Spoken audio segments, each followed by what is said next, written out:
I've said it before and I'll say it again. Human beings live their lives according to rhythms and patterns. This is absolutely natural for us. We don't even have to think about it. Our morning routine, how we go through our days, where we get our coffee from, what we do before we go to bed, all of these things are patterns. Our holidays are all built around specific traditions, specific customs, rhythms, and patterns.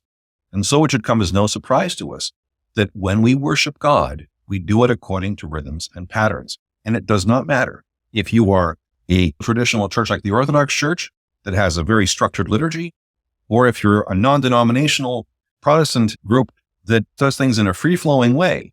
If you spend enough time with these communities, you will always see a specific structure emerges in how they worship God, because this is just innate to human nature. And when we talk about the liturgical patterns of the Orthodox Church, we need to understand that these were not cooked up at random. It wasn't just about aesthetics or a preference this way rather than that way. It wasn't like some committee in 4th century Byzantium said, okay, this is how we're going to do it. They are not innovations. They are key elements in the life of God's people, very ancient patterns that we find in the scriptures themselves. A very important pattern we see comes to us in 1 Corinthians when St. Paul talks about the Lord's Supper, the mystical supper. He says, Jesus took bread, he gave thanks, blessed it, he broke it, and he gave it to his disciples and apostles.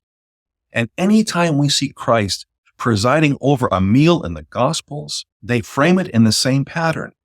Jesus takes bread, gives thanks, blesses, breaks, and gives it. This is a scriptural pattern. It is a pattern for us that we build our worship around. So if you think about the Divine Liturgy, that second half of the service, the liturgy of the faithful, the liturgy of the Eucharist, this is the pattern that we follow. In the great entrance, we take bread and place it on the altar. In the Eucharistic prayers, we give thanks for the bread and the wine. We bless it in what is called the epiclesis, the calling down of the Holy Spirit upon the Eucharistic gifts. We break the bread and we share the cup in Holy Communion. Eastern Orthodoxy has some 300 million adherents throughout the world. It covers so many places and countries and continents. Now, when we consider our over 2,000-year history, how many cultures, how many backgrounds, and one of the ways that we are all united is in this same pattern that we do over and over again, every Sunday and every holy day. We take bread, we give thanks, we bless it, we break it, and we share it. That is a life-giving pattern given to us by Christ through the Holy Spirit.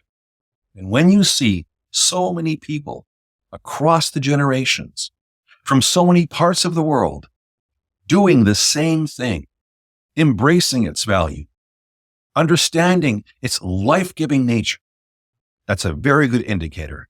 That's something we need to pay attention to as well.